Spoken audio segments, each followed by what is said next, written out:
water gourds. Dito po tayo magpipicture kung saan po ang ito po yung pinaka-entrance po na pwede natin pasukan. At syempre po, pasok na po tayo sa pinaka-loob ng King of the Larry.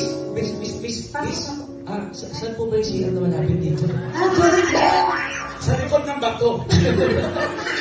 Huwag ko gawin yun, ha? Baka pumangkin yung tutulali. So, halina po. Pwede na po tayo pumasok sa Let's proceed to the case. ito po yung Lion King, kung saan ito po yung pinaka-best spot na pwede po natin pag-picturean. Nasa Baguio tayo. Ay, Sigma. May layon dito. Yes po. Kapag sa Baguio. Yes po. At saka meron din po tayo, ano dito, Dragon King. Yes.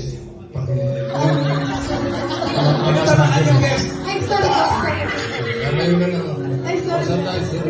Tapos, So, dito na po yung lahar kung saan yung sinasabi niyo po na bangin. Ay, ito na yun!